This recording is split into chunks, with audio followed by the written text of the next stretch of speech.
साथियों नमस्ते। आज हम कार्यपत्रक 65 करेंगे और हमारा पहला प्रश्न है रिक्त स्थान की पूर्ति कीजिए। यानी यहाँ पर जो क्वेश्चन है वहाँ पर कौन सी संख्या आएगी वो हमें बतानी है। इसके आगे हम इसका उत्तर लिखेंगे, है ना। तो देखो यहाँ पर हमें प्रश्न दिया है 3:5 समानुपात 6 और अनुपात, और यहाँ पर हमें कोई एक संख्या बतानी क्या आएगी। तो देखो अनुपात में जब भी कोई संख्या होती है तो अनुपात में हम इसको किस में लिखते हैं, बट्टे में। तो यहाँ 3:5 है तो इसको हम क्या लिख सकते हैं, 3/5 लिख सकते हैं। समानुपात को हम बराबर का निशान बना देते हैं। फिर यहाँ 6 अनुपात और बॉक्स है, यानी यहाँ पर हम x लिख देते हैं। यानी यहाँ पर क्या है, 6/x है। तो अब देखो ये यहाँ 3 है और यहाँ क्या है, 6 है। तो बताओ हमने 3 का किस से गुणा किया जब जाके 6 आया। तो आप कहोगे सर जब मैंने यहाँ 3 का 2 से गुणा किया तब जाके 6 आया। तो ऊपर 2 का गुणा किया तो हम नीचे भी किसका गुणा करेंगे, 2 का। ये समतुल्य भिन्न बनाने के लिए हम करते हैं ना। तो इसका मतलब है नीचे यहाँ पर कितना आएगा, 5 दूनी 10, यानी x की जगह यहाँ कितना है, 10 है। समझ गए।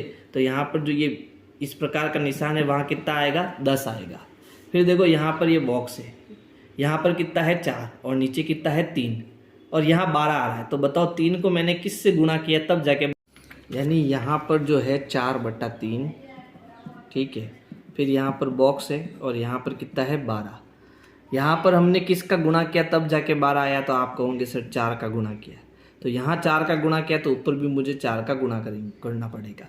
तो 4 और 4 का गुणा कितना हो जाएगा, 16। यानी बॉक्स में कितना आएगा, 16 आएगा। तो यहाँ हम लिखेंगे यहाँ पर कितना आएगा, 16 आएगा, ठीक है। यहाँ पर 16 आएगा, 16। फिर देखो यहाँ पर क्वेश्चन है, तो यहाँ क्वेश्चन की जगह पर कितना आएगा वो हमें बताना है, ठीक है। तो देखो ये 2/क्वेश्चन, यानी इसकी जगह मैं x लिख देता हूँ, है ना। ये क्या है, 2/x है। फिर समानुपात की जगह बराबर का निशान और ये है 1/3। कितना है, 1/3। इसका मतलब ये है कि यहाँ पर मैं 2 में किसका भाग दूंगा तब जाके 1 आएगा, या फिर मैं 1 को किस से गुणा करूँगा, 2 से, तब जाके यहाँ 2 आएगा। तो 3 को बताओ मैं किससे गुणा करूँगा, 2 से, क्योंकि ऊपर 2 का गुणा किया तो नीचे भी 2 का गुणा करेंगे। तो 3 दूनी कितना हो जाएगा, 6, यानी x की जगह कितना आएगा, 6। तो यहाँ पर जो क्वेश्चन है उसकी जगह पर कितना आएगा, 6 आएगा। इसी प्रकार देखो यहाँ 5 है और यहाँ 25। इसका मतलब यहाँ 5 से किसका गुणा किया, 5 का, तब जाके ये 25 बना, है ना। तो यहाँ 5 का 5 से गुणा किया तब 25 हुआ। तो नीचे भी हमें क्या करना पड़ेगा, यहाँ 20 आ रहा है, 20 आ रहा है ना। तो बताओ यहाँ पर 5 का गुणा तो हो रहा है, लेकिन किस से हो रहा है, 4 से हो रहा है। 4 से हो रहा है तभी तो ये 20 बनेगा, है ना। तो इसका मतलब यहाँ पर कितना है, यहाँ पर 4 है, ठीक है। अगला प्रश्न देखो,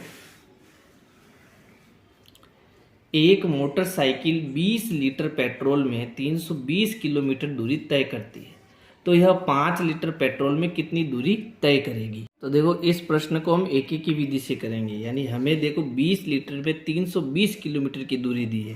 तो यहाँ लिखेंगे भाई 20 लीटर में, ठीक है, गाड़ी कितनी जाती है, गाड़ी द्वारा तय दूरी कितनी है, 320 किलोमीटर। और हमें कितना लीटर का ज्ञात करना है, 5 लीटर का। तो 5 यहाँ पर आ जाएगा।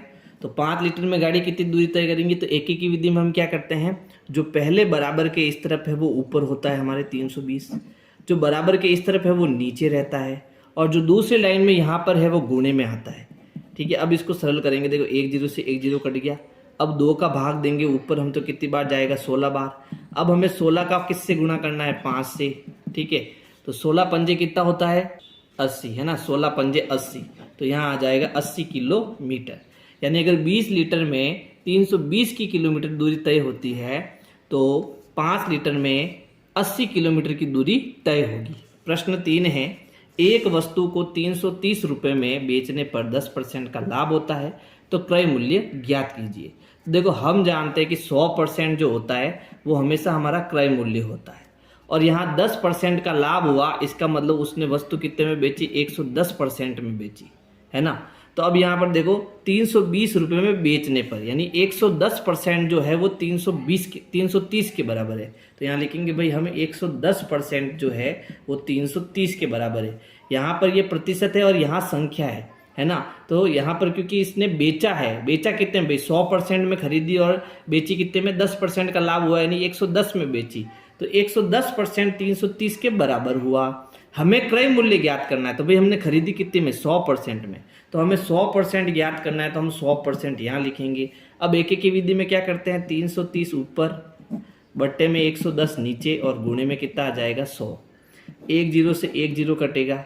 अब 11 त्रिया 33 होता है, यानी ऊपर ये कितनी बार कटेगा, 30 बार, यानी भाग देंगे, है ना।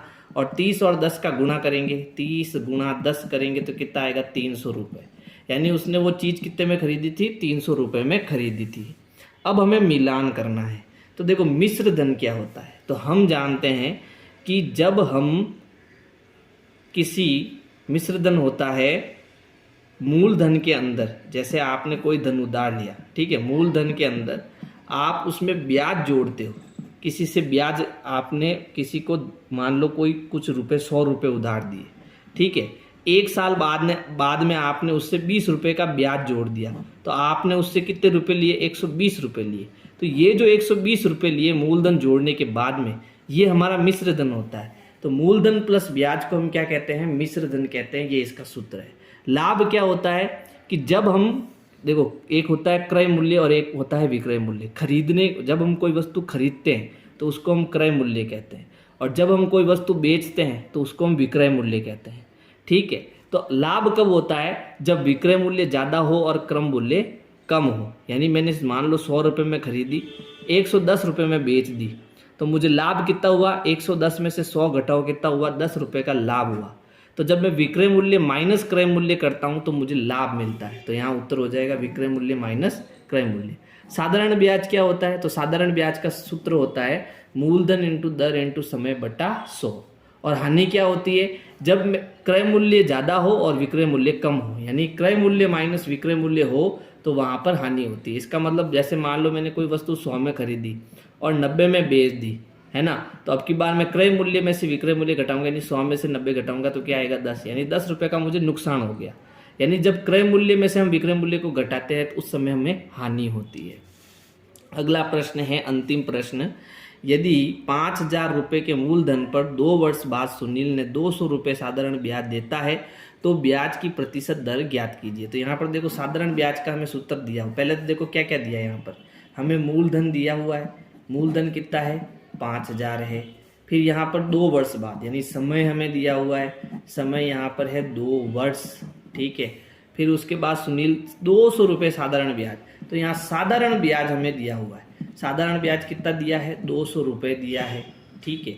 और क्या चीज़ दी है, और हमें ब्याज प्रतिशत ज्ञात करना है, हमें क्या दर ज्ञात करनी है। ब्याज प्रतिशत का मतलब क्या ज्ञात करना है, दर हमें ज्ञात करना है। तो सूत्र क्या है, देखो सूत्र हमारा है साधारण ब्याज बराबर, इसको ऐसा ही बोलते हैं, साधारण ब्याज बराबर मूलधन इंटू दर बट इंटू समय बटा 100। तो इसको हम ऐसे लिखेंगे, मूलधन इंटू दर इंटू समय बटा 100। ये शॉर्ट सूत्र है इसको लिखने का। अब देखो हमें साधारण ब्याज यानी एसआई दिया हुआ है कितना, तो एसआई के नीचे हम 200 लिखेंगे। फिर मूलधन हमें कितना दिया 5,000, है ना, तो मूलधन हमारा कितना हो गया 5,000 गुणा रेट यानी कि आर, दर हमें ज्ञात करनी और समय कितना है 2 वर्ष, बट्टे में क्या आ जाएगा 100। अब हम बराबर के इस साइड में जो है उसको इधर भेजेंगे, हमें दर ज्ञात करनी है तो हम सब संख्याओं को इधर भेजेंगे और दर को इधर रखेंगे, आर को इधर रखेंगे। तो पहले यहाँ देखो 100 भाग में, है ना, तो उधर किस में जाएगा गुणे में, तो ये 200 गुणा 100 हो जाएगा बराबर, यहाँ क्या बचा 5,000 इंटू आर इंटू 2। अब देखो 5,000 का हम 2 से गुणा करेंगे तो ये क्या बन जाएगा 10,000, तो मैं यहाँ सीधा पहले ही गुणा कर देता हूँ, ये 10,000 बना देता हूँ इसको, यानी 5,000 का 2,000 से गुणा कर दिया तो कितना हो गया, ये 10,000 हो गया। अब देखो यहाँ 10,000 गुणे में तो ये भी भाग में जाएगा, और यहाँ 200 इंटू 100 कितना हो जाएगा 20,000, यानी 20,000 में हमें 10,000 का भाग देना है, इन बराबर हमें क्या मिल जाएगा, दर मिल जाएगी। तो देखो 4 जीरो से 4 जीरो कैंसिल हो जाएंगे, 2/1 का मतलब क्या हो जाएगा 2, यानी जो दर यानी आर हमें मिलेगा वो कितना मिलेगा 2% मिलेगा।